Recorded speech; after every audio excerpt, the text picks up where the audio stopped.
मध्य प्रदेश की शिक्षा प्रणाली में शैक्षणिक सत्र 2026-27 से दो बड़े बदलाव किए जा रहे हैं और वो हैं मॉनिटरिंग और ई अटेंडेंस को लेकर। अब आपके मन में प्रश्न आता होगा कि जो मॉनिटरिंग और ई अटेंडेंस है पहले से विभाग में लागू है, तो इसमें क्या परिवर्तन किया गया है।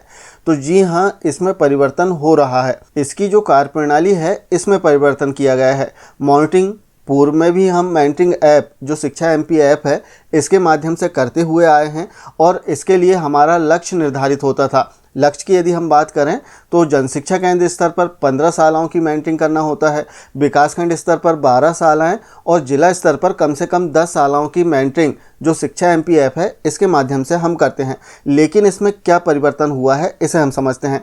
जैसे हमारे कार्यक्षेत्र में जितनी भी शालाएँ हैं पूर्व में भी सभी शालाएँ प्रदर्शित होती थी हमारे मॉनिटरिंग ऐप में, लेकिन इस सत्र से जो शालाएँ हैं अब हमें अलॉट की जाएंगी, हमें निर्धारित कर दी जाएंगी कि अब आपको कौन कौन सी शालाओं में मॉनिटरिंग करना है। इसके लिए यदि हम देखें जैसे विकासखंड स्तर से हम मॉनिटरिंग कर रहे हैं तो आपको अपने विकासखंड में जितने भी संकुल हैं वे सभी प्रदर्शित होंगे और प्रत्येक संकुल में आपको 1, 2, 3 या फिर 4-5 शालाएँ आवंटित की जाएंगी।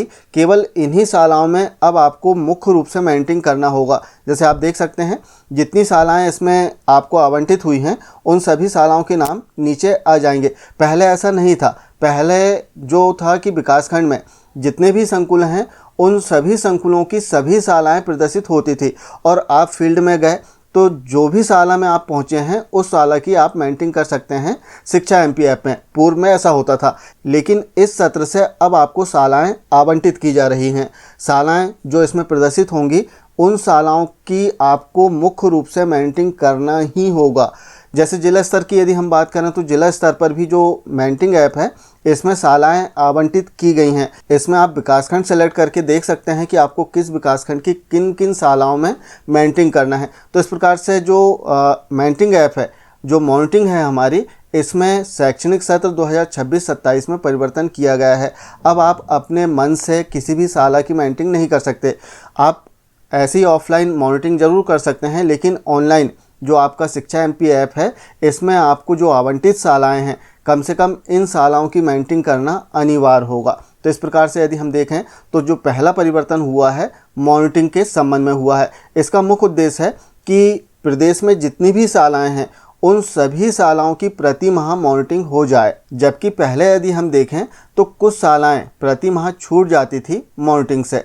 इसी प्रकार यदि हम देखें तो इस सत्र से ई अटेंडेंस भी लगाई जाएगी जो फील्ड लेवल के कर्मचारी हैं उनके द्वारा भी। जैसे हम बात करें जन शिक्षक की, बीएसी की, बीआरसी की, एपीसी, डीपीसी, इन सभी को अब ई अटेंडेंस लगाना होगा। और इस संबंध में जो आदेश है राज्य शिक्षा केंद्र के द्वारा भी जारी किया गया है। हालांकि इस संबंध में जो प्रशिक्षण है वो दिया जाएगा कि किस प्रकार से जो फील्ड लेवल के ऑफिसर्स हैं वे अपनी ई अटेंडेंस लगा पाएंगे, कैसे लगाना है। 1 जुलाई से जो अटेंडेंस है ये अटेंडेंस लगाने के आदेश जारी हो गए हैं और इसी के आधार पर आपका वेतन जारी किया जाएगा। ऐसे आदेश डीपीआई और राज्य शिक्षा केंद्र के द्वारा जारी किए जा चुके हैं।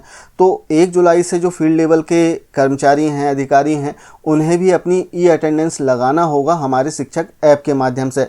किस प्रकार से ये अटेंडेंस लगाई जाएगी इसका प्रशिक्षण शीघ्र ही आयोजित किया जाएगा। इस संबंध में जो आदेश हैं वो जारी किए जा चुके हैं। तो इस सत्र में यदि हम देखें तो दो बड़े परिवर्तन किए गए हैं। पहला परिवर्तन मॉनिटरिंग को लेकर है और दूसरा ई अटेंडेंस को लेकर।